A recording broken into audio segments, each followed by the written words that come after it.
Hi friends, good morning. ఈరోజు మనం ఒక చిన్న విషయం గురించి చర్చించుకుందాం. అందులో ముఖ్యమైనది ఏంటంటే మన భారతదేశంలో విద్యా వ్యవస్థ, మరి ముఖ్యంగా ప్రభుత్వ విద్యా వ్యవస్థ నిర్వీర్యం అవటం వలన సాధారణ ప్రజల నుంచి మధ్యతరగతి వాళ్ళు ఎక్కువగా తమ ఆదాయం లేకపోతే అప్పు చేసైనా సరే పిల్లల విద్యకే కేటాయిస్తున్నారు.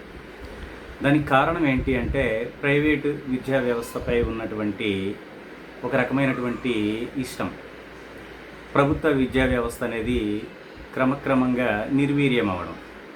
ఎందుకు ఇలా విశ్లేషణ చేసుకోవాల్సి వస్తుందంటే, గవర్నమెంట్ స్కూల్లో ఏకోపాధ్యాయ పాఠశాలలే ప్రాథమిక స్థాయిలో ఎక్కువగా ఉన్నాయి. అదే ప్రైవేట్ పాఠశాలలో అయితే తరగతికి ఒక టీచర్ లేదా ఇద్దరు టీచర్లు చొప్పున టీచర్ని అపాయింట్ చేయడం జరుగుతుంది.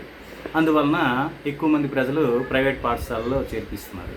ఫలితంగా ఎంతో ఉపయోగకరమైనటువంటి తమ ద్రవ్య వనరులన్నీ కూడాను విద్యా వ్యవస్థకి కేటాయించడం జరుగుతుంది.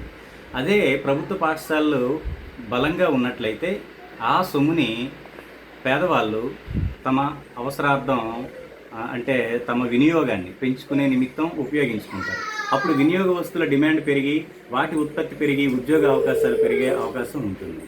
లేదు, దాన్ని పొదుపు చేసుకున్నట్లయితే వడ్డీ రేట్లు తగ్గి అవసరమైన వాళ్ళకి తక్కువ వడ్డీ రేటుకే లోన్లు అందుబాటులోకి వచ్చే అవకాశం ఉంది. కానీ ఈ రెండూ లేకుండా కేవలం కార్పొరేట్ వ్యవస్థ జేబుల్లోకి ఈ డబ్బు వెళ్ళిపోతుంది. కార్పొరేట్ వాళ్ళు వీలున్నంత వరకు ఈ సొమ్ముని చాలా వరకు మనకు తెలిసిందే స్విస్ బ్యాంకుల్లో గట్రా దాచుకుంటున్నారు, లేదా విలాసాలకు వెచ్చిస్తున్నారు. కాబట్టి సామాన్యుల సొమ్ము